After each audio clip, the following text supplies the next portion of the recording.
Internauta, muito boa noite. Volta. Volta. Vai.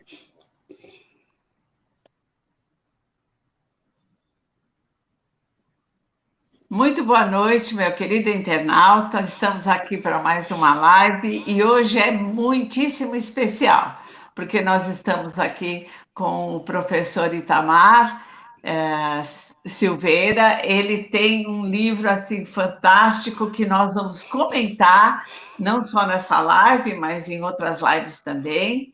E estamos também com o Alexandre Barbosa, o nosso jornalista oficial. Então, primeiro nós vamos dar a palavra ao professor para que ele se dirija a todos vocês. Boa noite, professor. Boa noite, Claire. Boa noite, Alexandre. É um prazer estar aqui na live com vocês e estou à disposição para falar sobre esse conteúdo e sobre as atividades como é que ocorrem, digamos assim, como é que está organizada a máquina de doutrinação chamada universidade. É isso. Alexandre?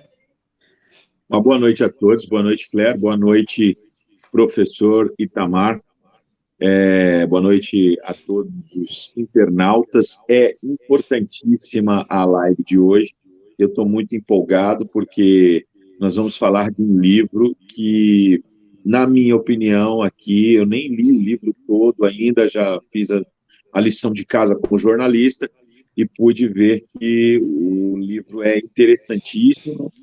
Ele mostra a visão de dentro da sala de aula de uma universidade, né, federal, estadual, e as realidades que nós não vemos, nós, a sociedade, não vemos aqui fora. E eu acho de suma importância que um livro desse venha fazer parte da nossa biblioteca. Obrigada, Alexandre. Mas, professor, eu tenho assim, algumas curiosidades. Por que o senhor resolveu escrever esse livro? São duas perguntinhas, né? Por quê? E como é que se deu esse processo, o período aí que o senhor construiu esse livro, né? Que ano que o senhor fez esse livro? Bom, começar pelo final. Eu produzi esse livro no ano passado, né? No ano de 2021. Dezembro, o livro já estava pronto, era para ter sido publicado em dezembro, e aí a editora acabou postergando, depois ela não publicou, aí eu tive que correr para uma outra editora, e aí saiu a publicação no mês de agosto desse ano agora, de 2022, né? E por que eu decidi escrever esse livro? Eu tinha todas essas coisas na cabeça, porque como eu vivenciei 28 anos, né, dentro de uma universidade, dos quais durante 24 anos eu ocupei cargo de chefia de curso, chefia de departamento, né? De um departamento, eu sou do departamento de História da Universidade Estadual de Maringá. A Universidade Estadual de Maringá é uma grande universidade, né? Agora é classificada, inclusive, como a mais produtiva universidade do estado do Paraná, depois da Federal, né? O Paraná tem 5 universidades estaduais, né? UEM, UEL, Unespar e Unicentro e mais outra que eu me esqueci agora. Que são, inclusive, a UEM é uma universidade de multicamp, né? Então, diversos campos. E nessa universidade, que tem lá 1.600 professores, cerca de 20 mil alunos, 3 mil funcionários, servidores técnico-administrativos, né? Eu fui, durante 20 anos, eu fui membro efetivo do Conselho Superior, né, Conselho de Ensino e Pesquisa, que é um conselho superior da universidade, em que define todas as regras do chamado aspecto didático-pedagógico e de pesquisa. Então, assim, eu tenho uma vivência, um conhecimento, como poucas pessoas têm do funcionamento de uma universidade pública, né? E algumas coisas, assim, que eu acho que eu tenho para destacar, porque tem muitas obras já, não muitas não, né? Tem algumas obras falando a respeito da doutrinação, mas assim, ninguém toca no aspecto de como é que está montada a máquina de doutrinação e por que ela é perfeita, né? Por que ela chegou num nível, numa proporção. Então, eu procurei mostrar nesse livro, assim, o mecanismo de funcionamento da universidade, né? Eu toco desde a questão do exame vestibular, né? Porque aí já tem um funil, ou você... Olha, né? começa aí, né? Começa aí, né? Ou você responde as questões de prova do vestibular segundo uma perspectiva, ou você já não entra, né? Certo. Uhum. E depois o detalhe melhor, mas só para adiantar, e depois até como é que se ingressa como professor numa universidade. Então, assim, para entrar como aluninho lá na graduação, você já tem que ter o carimbo. E para entrar como professor, aí você tem que ter múltiplos carimbos da sua ideologia, ou seja, da sua adesão total à causa revolucionária. É isso. Nossa.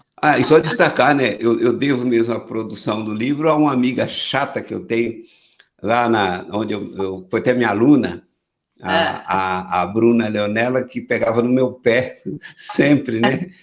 Quantas páginas você escreveu hoje, né? Então, ela não sabia nem direito o que eu estava escrevendo, mas ela pegava no meu pé, quantas páginas você escreveu? E aí, graças a alguém pegando no meu pé, acho que uns 6 meses eu consegui produzir o livro. Nada como realmente uma pessoa nos ajudando, né? Exatamente. E tem que ser chato, né? Tem que ser chato, não pode ser. Mas, professor, o seu livro vai nos trazer muitas informações que eu tenho certeza. Por isso que eu pretendo fazer outras lives também, para que a gente comente depois alguns capítulos dele, né? Então, o senhor já começou a nos dizer, né, como que a coisa se desenvolve, né, na universidade. Como que o aluno entra na universidade e... Muito bem. O que eu queria também que o senhor comentasse a família coloca uma expectativa enorme, né, para o seu filho, para o seu neto, né? Que entra numa universidade, seja ela federal ou estadual. Então, fica todo mundo muito satisfeito, né? Mas o que eu queria saber do senhor, essa satisfação, né, quando a pessoa termina essa faculdade, como é que é? O aluno sai realmente preparado ou como é que ele sai? Bom, eu vou me restringir à área de humanas. Não é só a área de humanas, tá? Ok. Vou restringir mais a área de humanas, porque eu conheço de perto. Eu fui professor durante 28 anos, né? Por exemplo, da área de história, fui coordenador de história todo esse tempo que eu já mencionei. Pedagogia, inclusive, eu sou mestre em educação, portanto, eu sou mestre em pedagogia, né? Minha graduação em história. Dei aula no curso de pedagogia durante 3 anos. Conheço um pouquinho das outras áreas também, porque eu fui professor do fui professor do curso de Ciências Econômicas da minha universidade, ministrando a disciplina de História Econômica, portanto, vivenciava o curso durante 11 anos. Então, assim, não é só a humanas, mas quando você chega na questão da humanas, o aluno sai realmente muito bem preparado para ser militante. Esse é o ponto, né? Porque às vezes as pessoas pensam assim, olha... Por exemplo, vou pegar um caso, eu até narro no livro, aí tem um tópico que eu desenvolvo isso. Só para falar um pouquinho do livro, para quem estiver nos vendo, o livro tem 48 tópicos. Um livro de 200 páginas, ó. Então, isso. 48 tópicos. Ele é um livro, digamos assim, tópicos que não é para gente da academia estudar, não é para gente da universidade. Pode estudar também, mas é para gente leiga ver como é que funciona a universidade. Então, digamos, teria em média cada tópico, cada capítulo, 4 páginas. Então, é um linguajar simples, é um linguajar, digamos, jornalístico, não é um linguajar de discussão acadêmica. Raramente eu cito lá um texto de um outro autor com bibliografia. Então, é para você entender como que a universidade funciona. E aí, por exemplo, o que é um bom pedagogo na perspectiva da universidade? Na perspectiva do homem comum, o bom Era pedagogo isso é que eu ia perguntar. Puxa, professora, sobre exatamente a área da pedagogia. Voltou. Voltou. Na perspectiva de um homem comum, de uma pessoa comum, o que é um bom pedagogo? É aquele que consegue alfabetizar bem, não é? Então, quem consegue alfabetizar bem é um excelente pedagogo. Na perspectiva da universidade, como a universidade deixou de ser o campo da ciência, deixou de ser, se é que um dia foi, né? Deixou de ser o mundo o locus do saber e passou a ser para usar aí o latim, né? O locus da militância. Então, o bom pedagogo, quando você faz uma graduação, por exemplo, em pedagogia, mestrado, doutorado, o que é um bom pedagogo na concepção da universidade? Aquele que entendeu, assim, de forma mais brilhante, os desígnios de Paulo Freire, que é na verdade o avesso de pedagogia. Misericórdia, né, professor? Então, assim, quando você vai para um evento chamado evento científico, né? Porque na universidade tudo é científico, é igual aqueles cientistas que davam palpite sobre a pandemia, né? Então, tudo é científico. Você vai para um evento científico, o objeto em si, que deveria ser, né, é um detalhe. O principal é a discussão, por exemplo, na área de história, a discussão historiográfica, o que os historiadores debatem sobre um determinado tema, e com isso, digamos assim, tem gente que tem doutorado em história, e muita gente, não é pouca gente não, e que de história mesmo sabe muito pouco. Não. Você pega um projeto pedagógico de um curso de história, não está lá o conhecimento da história, geralmente está lá conhecimento da discussão historiográfica. E como a historiografia ela é toda marxista, né? E o marxismo, às vezes, bem sofisticado, que nem cita Marx, muitas vezes, então as pessoas, digamos, se fizer um curso bem feito na historiografia, ela vai entender muito de historiografia, de debate entre os historiadores, mas o detalhezinho que vai faltar é entender de história, né? Por isso que que a gente vê, né? É isso que a gente vê nos argumentos, por exemplo, quando você assiste um debate nesses canais de televisão, o assunto, eles têm alguns argumentos que a gente chega a ter dificuldade, às vezes até, de entender o que é que ele quer dizer. Por causa de, né, a gente vê que sobre o assunto a pessoa sabe pouco, muito pouco, e ela tem vários argumentos para trazer uma doutrina, isso que a gente observa, sem dúvida, né, professor? Se você pegar um tema assim como escravidão no Brasil, né? O professor de história, ele entende da discussão dos historiadores sobre a escravidão, mas assim, ler um autor tipo Antonil, que é um contemporâneo da escravidão, o padre, né, o padre José André João Antonioni, o Antonil, um jesuíta, se você lê ele e você lê os historiadores, tem uma diferença muito grande. Ou seja, parece que cada um está falando do mundo diferente, né? Então, assim, a interpretação ficou em primeiro lugar do que os fatos em si. Então, bom, isso já é um aspecto da doutrinação em si, né? Mas, assim, o que eu acho de mais relevante, até esse primeiro papo nosso, é chamar atenção para o fato de que a doutrinação em si, ela passa a ser até um detalhe. A questão maior é como a máquina está organizada. A máquina da universidade está organizada de um jeito que ela vai se reproduzir por mais 30 anos do jeito que ela está. Meu Deus. Onde é que está a chave para alguém ter progresso na vida acadêmica? Está na publicação. E o mundo acadêmico não valoriza publicar livros. O mundo acadêmico valoriza publicar artigos científicos em revistas científicas.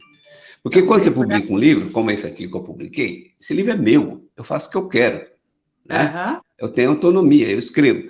Quando eu vou publicar numa revista científica, eu tenho que publicar, digamos assim, um artigo dentro dos parâmetros da revista. Por exemplo, eu, em 28 anos de universidade, eu publiquei 2 artigos em revista científica. Olha. Né? E um foi em parceria, inclusive, que foi o artigo mais técnico, que era sobre iniciação à docência, que eu coordenei também um projeto de iniciação à docência, que tinha até bolsa do governo federal, durante 4 anos, né? Então, no final, nós publicamos um artigo, e aí, em parceria com outro professor que tinha o carimbinho lá para, digamos, que era da turma, e aí meu artigo foi publicado. E o primeiro foi, acho que em 1993, quando as pessoas não percebiam muito, não entendiam muito qual era a minha, né? E depois disso, você não consegue publicar. Você nem precisa mandar um artigo que a revista não vai aceitar. Bom, se você não publica, a sua vida acadêmica fica muito difícil. Olha só. E para como quem é que você conseguiu seguir essa carreira com essa dificuldade? Eu gosto sempre de citar uma entrevista do ator que fazia o personagem Tarzan. Uma vez ele foi perguntado por que nas gravações ele não usava dublê para nadar na frente do crocodilo. Ele disse, eu não usava porque eu sabia que eu nadava mais rápido. Né? Então, assim, no mundo acadêmico, eu também nadei rápido, né? E aí, fechando as portas, digamos assim, da produção científica para mim, o que você opta? Eu optei por uma questão, acho que fui muito pragmático. Eu passei a ocupar cargo.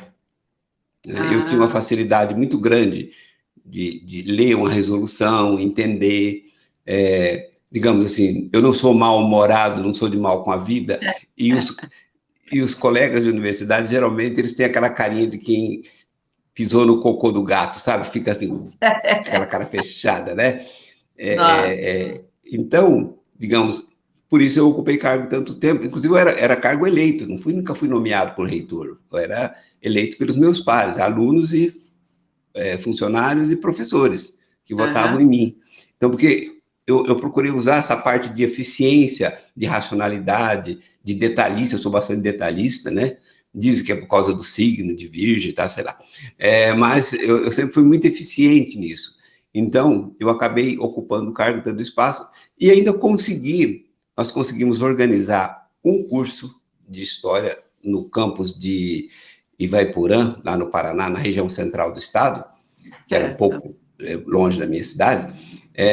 Nós organizamos um curso lá e a gente conseguiu ter hegemonia, digamos assim, do curso era a hegemonia conservadora.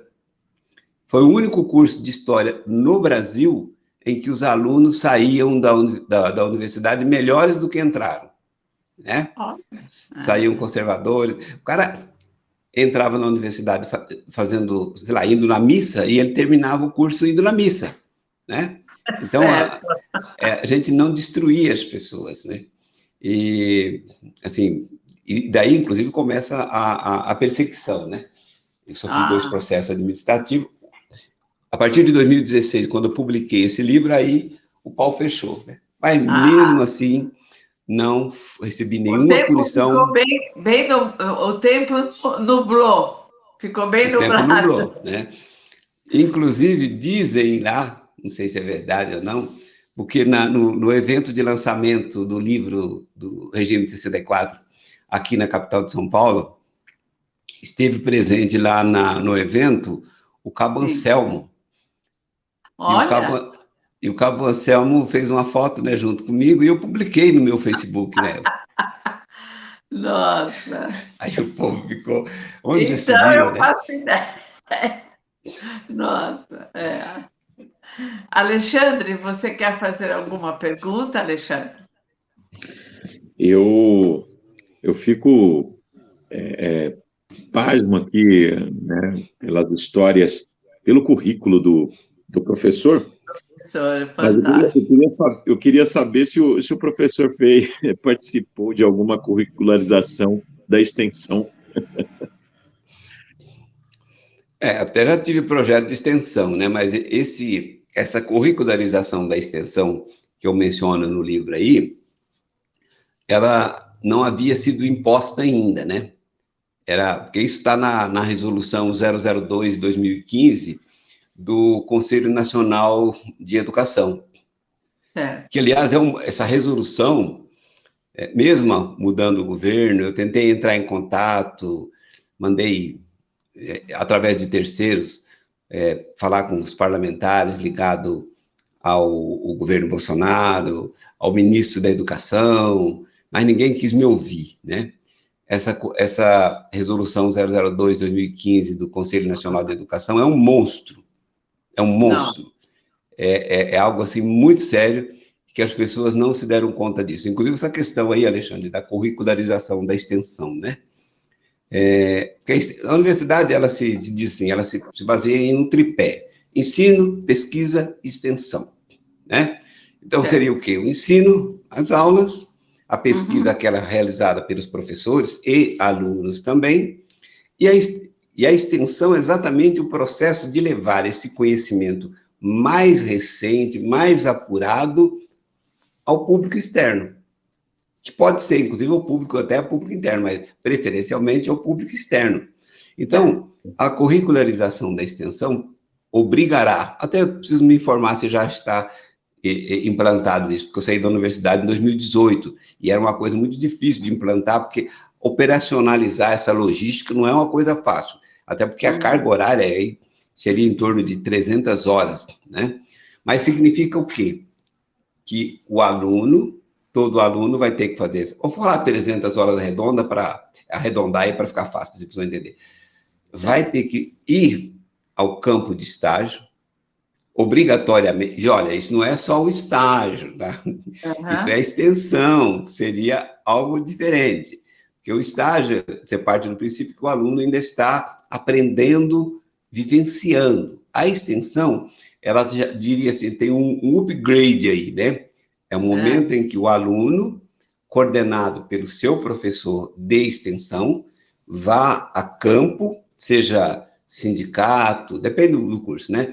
Seja escola, vá lá ensinar aquilo que ele está aprendendo na universidade.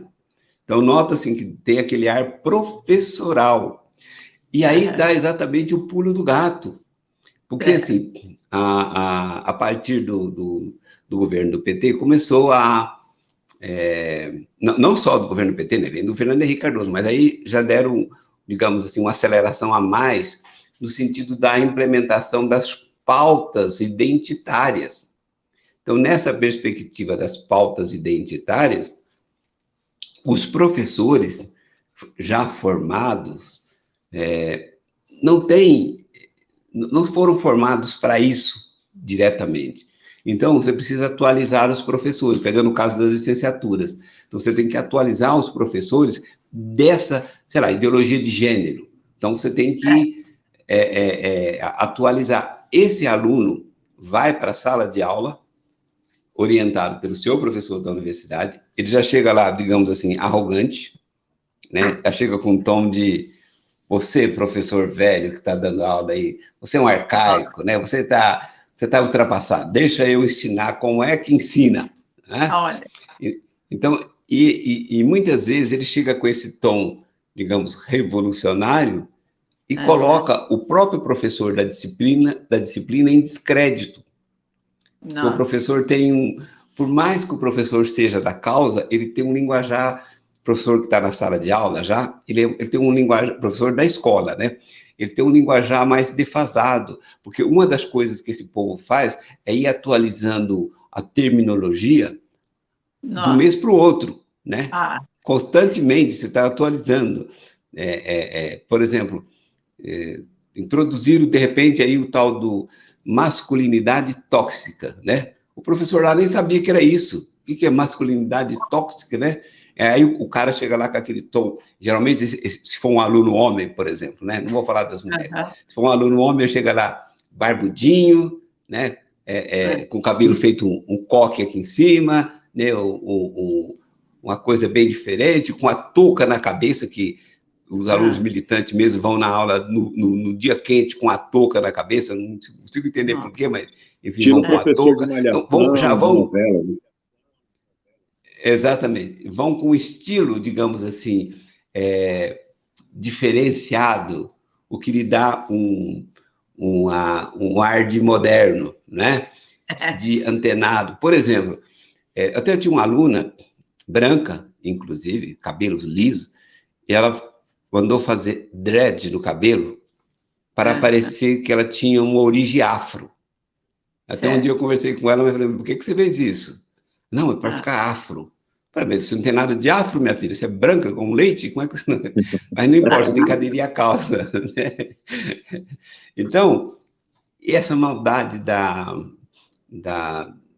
que eu diria, dessa curricularização da extensão, ela vai dar, assim, se você multiplicar pelo número de alunos universitários que tem no Brasil, né, alguns milhões, com 300 horas de extensão cada um, porque isso envolve todos os cursos, tá? Não é só o curso da licenciatura das ciências humanas, não.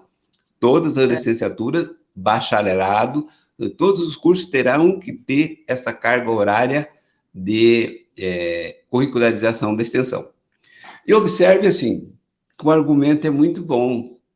O argumento não é ruim. O ruim é o resultado. Mas o argumento é, olha, precisamos levar para o campo de estágio as novidades, aquilo que nós estamos aprendendo aqui na universidade. Portanto, é uma forma de envolver as pessoas. Inclusive, essa forma de curricularização da extensão, ela pode ser feita fora, não precisa ser na escola, pode ser numa, sei lá, como o povo gosta de falar, né? Lá na comunidade, né? Numa atividade que envolva as pessoas, que envolva numa atividade do MST, por exemplo, no campo do MST. Então, ela pode ser, dependendo do curso, em especial esses cursos que não têm um campo muito definido, como, sei lá, bacharelado em sociologia, né? Se ele é bacharelado, ele não vai para a escola para dar aula, então ele vai se envolver com outras atividades, no campo sindical. Então, assim, isso é um monstro, mas ninguém se deu conta direito ainda desse monstro. Por incrível que pareça, os que mais ficaram incomodados foram exatamente os professores da universidade, porque dá trabalho implementar qualquer coisa nova, né? Não, Bom, mas tem outra coisa aí também que a gente pode falar outro dia, ou a hora que vocês quiserem, a questão do grande projeto que é o PIBID, né? Programa de Iniciação à Docência, né? Programa de Bolsa de Iniciação à Docência. A minha universidade tinha, acho que era 576 bolsas para essa finalidade. Olha, vamos conversar, sim, na próxima live, vamos conversar a respeito, sim. Professor, só um minuto, Claire. A resolução número 7, né, ela é de 18 de dezembro de 2018, da Lei 13.005, é ela que já coloca em vigor aí a curricularização da extensão, que eles chamam também de integralização, né? Que, na verdade, é mais um método aí para estender a doutrinação, torná-la mais forte, e é claro, né, baseado no pensamento do digníssimo professor da Dilma Rousseff, Paulo Freire, né, imbecilizando cada dia mais esses alunos. Eu fui na Unicamp, estive na Unicamp, num congresso do PCB com o PSOL. E na ocasião, os alunos estavam praticamente, parece que eles estavam numa integralização, né, de atividades ali, e provavelmente já estavam praticando aí já estavam trabalhando nessa resolução aí, que é a curricularização da extensão, que é um assunto importante até para se falar, né? Porque o ano era letivo, o dia era letivo, nós fomos no meio de semana, era para ter aula, e não ver um monte de alunos ali naquele congresso, né, de pessoalistas com PCBistas, e você vê a aparência do jovem cada vez pior, né? Não vou nem entrar em questão aqui, porque senão a gente pode até derrubar a live, então é melhor deixar quieto. Mas, infelizmente, nós estamos tendo, nós tivemos ali, naquela época, no período que nós fomos na Unicamp, reclamações de mães que perderam seus filhos praticamente, que seus filhos eram cristãos, eram filhos muito educados, frequentavam a igreja, e, de repente, quando entraram na universidade, parece que mudou a chave, e esses meninos mudaram totalmente, passaram a fumar maconha, passaram a falar palavrões, deixaram de ir à igreja, deixaram de respeitar seus pais, né? Se envolveram em situações complicadas, né? Crimes até, e assim por diante. A moral e bom costume foi embora, e isso, muitos dizem que não é a universidade que faz isso é da própria pessoa, mas a gente tem respaldo para dizer isso. O seu livro exatamente mostra que realmente há um respaldo para a gente culpar, sim, a doutrinação por tudo isso, porque ele traz essa visão de dentro da sala de aula. Além da doutrinação, como eu chamo a atenção no livro, o trabalho da esquerda na universidade, ela completou o ciclo. Então, agora, digamos assim, a universidade se transformou num monstro que se reproduz sozinho, né? Não tem esses bactéria que ela é assexuada, né? Ou seja, não há necessidade de uma conjunção carnal para se reproduzir, né? Uhum. Quer dizer, se torna como um vírus, né? Então, a universidade, ela, digamos assim, ela não tem mais com quem debater, com o diferente, com o conservador, porque ele já não existe mais, ele não tem mais espaço. Os professores conservadores que ainda temos nas universidades estão lá porque entraram antes, mas ou por agora alguma nenhum conservador entra agora. Ou por alguma falha, né? Porque o sistema também tem falhas e às vezes as coisas dão defeitos, né? Não doutrina direito. Por exemplo, o Alexandre citou aí num evento que ele vai lá, que era dia de aula, mas estava tendo uma atividade de extensão que também é contado como a aula da disciplina, né? Então, isso que eu quero dizer é o seguinte, é que as coisas também lá são mal feitas no campo da doutrinação. Então, há uma sobreposição, por exemplo, de carga horária, né? Por exemplo, tem o outro monstro que ficou estágio supervisionado, né? O estágio supervisionado passou uma carga tão alta que não tem como você fazer ele, de fato, cumprindo toda aquela carga que é estabelecida no currículo. Então, geralmente, não se cumpre aquela carga, né? Lança aquela carga, mas... Então, assim, a coisa ficou tão pesada que aí, como eles estão muito à vontade, ninguém cobra nada deles, então eles acabam até fazendo a doutrinação de forma mal feita, né? Graças a Deus, né?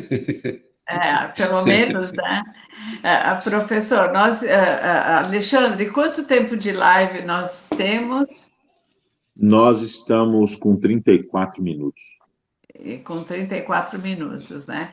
Então, é o seguinte, vamos fazer... caminhar assim para as considerações finais, e na próxima live, professor, eu gostaria que nós entrássemos assim dentro do seu livro, então que o senhor comentasse na próxima live, né, alguns capítulos, e talvez eu tenho certeza que o senhor deve ter alguns lances assim que o senhor testemunhou dentro da universidade, alguns fatos bastante interessantes que o nosso internauta gostaria de saber, né? Então, eu gostaria que, assim, nas suas considerações finais, o senhor fizesse esse chamamento para o nosso internauta estar conosco, né, na próxima live, onde o senhor vai detalhar o seu livro. Nós queremos que o seu internauta compre o seu livro, nós possamos dar de presente de Natal o seu livro, porque é fantástico. O que o senhor colocou ali é um documento maravilhoso, né? E que nós queremos que o nosso internauta, sabe, se debruce sobre o seu livro e entenda, né? Daqui para frente, muitos pais, que a gente possa oferecer o livro para alguns pais, por exemplo, né? Para que eles saibam qual é o caminho que o seu filho vai trilhar dentro de uma universidade. Né? Ok. Bom, só lembrando mais uma vez, as universidades são os tumores da sociedade brasileira, né? Da sociedade, né? Brasileira, complementei agora, né? Por exemplo, os pais precisam se tocar, primeiro, que eles já são doutrinados, os pais, não é? Então, assim, os pais de hoje, suponhamos a geração da década de 60 e 70, eles também já são doutrinados, porque quando eu entrei na universidade em 82, ainda no curso de geografia, que eu fiz um ano de geografia, a universidade já estava tomada pelos marxistas. Todas as disciplinas que eu fiz foi sempre com conteúdos marxistas. Então, uns mais pesados, outros mais sofisticados, outros mais clássicos, outros menos clássicos, mas então os pais hoje que estão preocupados com os filhos que estão derretendo quando passam pela universidade, eles também já são parcialmente deformados intelectualmente. Por quê? Porque eles consumiram toda a cultura durante, sei lá, um pai hoje de 40 anos, 50 anos, tá? Então, ele já consumiu, durante pelo menos 40 anos, ele já consumiu a cultura de destruição. Ele consumiu as letras dos rocks, o próprio ritmo do rock em si, que já é algo bastante discutível. Eu não gosto de falar em música, mas todo mundo já percebe o que isso significa. Ele consumiu, ou seja, se ele passou 40 anos sendo doutrinado pelos meios de comunicação, pela escola, pelo entretenimento, pela música, ele já é, como dizia o filósofo Tiririca, ele também já é, pelo menos em parte, abestado, né? Porque a forma do raciocinar... Por exemplo, tem uma frase que eu gosto de mencionar, né? Tem uma frase que, inclusive, conservadores repetem isso. Importante é ser e não ter.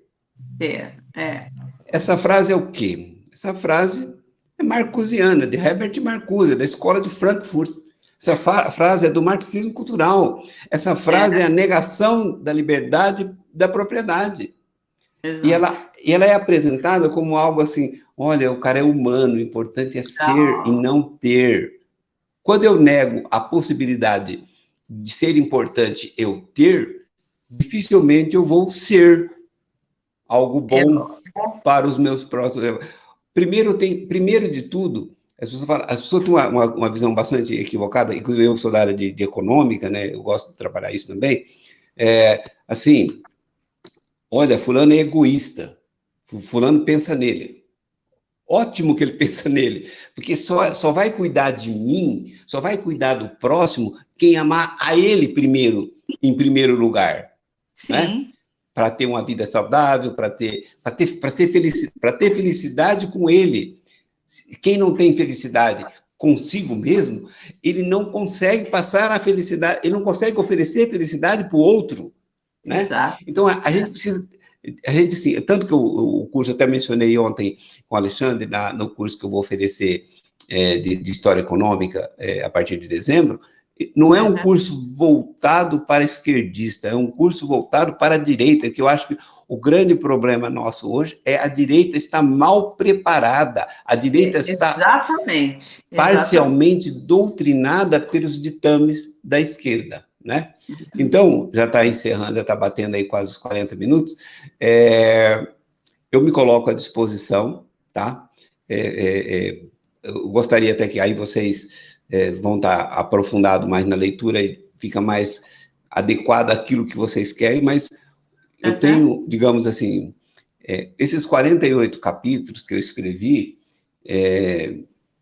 eu praticamente não tive que estudar nada para escrever, porque eu fui colocando no papel tudo aquilo que eu conheço, o que é um conselho de ensino e pesquisa, por que a universidade se organiza na forma de conselhos, né? Por exemplo, tem uma coisa, só para encerrar, Claire e Alexandre, tem uma coisa que as pessoas têm uma esperança assim, pô, mas, por exemplo, no caso das federais, o Bolsonaro tinha que nomear reitores conservadores. Aí eu respondo, para quê? O reitor não tem poder nenhum, a universidade ela é organizada na forma de sovietes, né? Os sovietes de ensino e pesquisa, os sovietes o universitário, que é o conselho, digamos assim, o senado da universidade seria o COU, né? O conselho universitário, os centros têm conselho de centros, é tudo na forma de sovietes. Então, por exemplo, eu fui chefe tantos anos, exatamente porque eu entendia como eu funcionava, e eu não mandava em ninguém. O chefe na universidade, ele não manda em ninguém, ele é mandado. E eu fui sempre reeleito porque eu era, digamos assim, um secretário eficiente do meu departamento e do meu curso. Não é porque eu dava ordem, é porque eu recebia a ordem e cumpria as ordens. Então, o reitor, se você tem um cara bom, de direita, conservador, não nomeie ele para reitor, não. Para quê? Ele não merece. Vai desgraçar com a vida dele vai ser fuçada de ponta a ponta, né? E eles, inclusive, devoram os próprios filhos, né? Por exemplo, aquele reitor lá da Universidade de Santa Catarina, né? Era de esquerda também, mas eles transformaram a vida dele, o que me chegou por questões pessoais, num caos que ele, inclusive, cometeu suicídio, que se matou num shopping, né? Então, assim, se você tem um bom dirigente, um bom gestor da área de educação, acho que o Bolsonaro não pode nomear ele de reitor, porque o cara não merece enfrentar aquilo lá, né? Então, isso que eu mais não. Essa forma que eu acho que ninguém se dá conta, tanto nesse sentido, o meu livro é o único no Brasil que trata dessa questão, né? Por que não vai mudar nos próximos 4, 8, 10, 12, 15, sei lá, 20 anos? Né? Pô, porque a universidade está completa. A universidade hoje, o melhor... E aí, só para fechar mesmo, agora eu prometo. Para os pais, assim, escola e universidade são locais perigosíssimos. Né? É muito perigoso. Então, e o pai que está pagando escola particular, que são geralmente as piores, né, para doutrinar, porque elas doutrinam mais, doutrina de fato, não tem greve, né? O professor cumpre o horário, das públicas não é assim. Olha, vê para que você está dando dinheiro para uma escola? As mais caras são as mais perigosas. São onde os professores são os piores, ou seja, os piores, vamos dizer assim, cidadãos, e, portanto, os doutrinadores com mais eficiência. Tem pai que tem aquela visão clássica, boba, meu filho tem que saber inglês, francês, tem que visitar o mundo, conhecer os Estados Unidos, conhecer a Europa, visitar museus. Como já dizia, acho que é o Goethe que dizia, né? O homem muda de céu, mas não muda de pensamento, né? Então, assim, se o aluno souber só português bem, Já avançou, né? Já avançou bastante. Se ele souber português e inglês, nossa, maravilhoso. E antes de visitar outros países, outras culturas, entenda as culturas daqui primeiro, né? Uhum. Custa mais barato.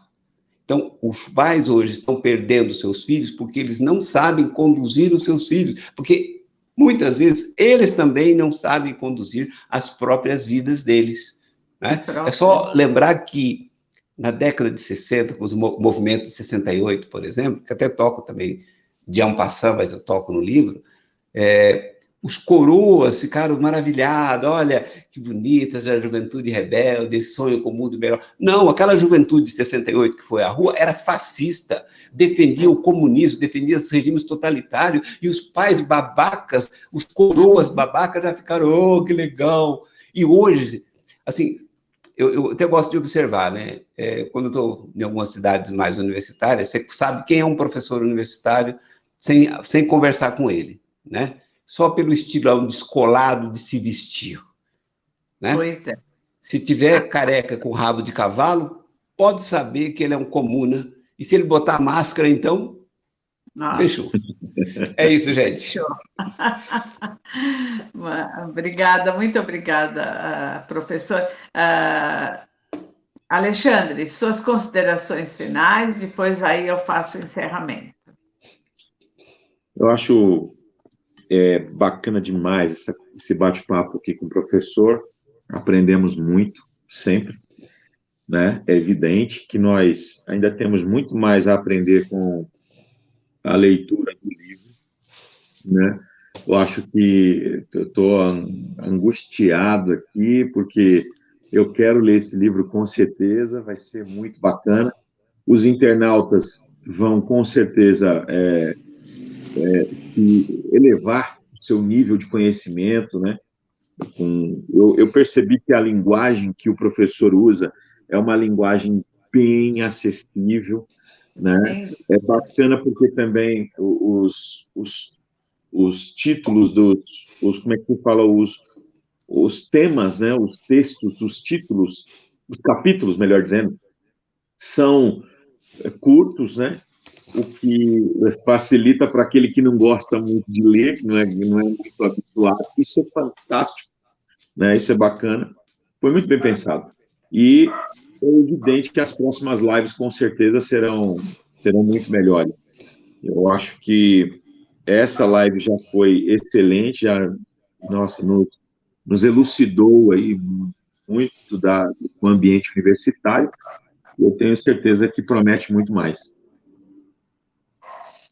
Muito obrigada, viu, Alexandre? Querido internauta, eu espero que você tenha gostado dessa live e eu estou, assim, muito entusiasmada mesmo, a palavra que eu queria colocar, muito entusiasmada por outras lives que virão. A gente quer se debruçar sobre esse livro e fazer com que ele seja conhecido, muito conhecido no nosso país, porque eu tenho absoluta certeza, o professor, quando se debruçou em escrever, a intenção dele era fazer esse alerta, né? Esse alerta e trazer luz, realmente luz, para as trevas que existem nas universidades, né? E também em todo esse ambiente, porque por isso que a gente vê que num determinado debate de candidatos presidencial, né? O candidato eleito, né? Atualmente, o candidato eleito questionou o outro por que é que ele não construiu nenhuma universidade em 4 anos, né? Então, a gente percebe bem qual é o objetivo, né? A base não interessa tanto, né? Chegou lá na universidade, a universidade vem ser a cereja do bolo, né, professor? Para esse sistema, não é verdade? Exatamente. Então, meu querido internauta, na próxima semana, né, nós esperamos que a gente consiga realmente colocar no horário e no dia certo, devido a essas manifestações, é que nós mudamos o dia, mas esperamos que na próxima semana a gente consiga fazer na terça-feira, no nosso horário das 20h30. Que Deus abençoe esta semana, já estamos no final dela, né? Mas que tenhamos uma ótima semana e na próxima semana estaremos aqui novamente. Professor, eu me sinto muito honrada de tê-lo aqui conosco, agradeço demais mesmo, né?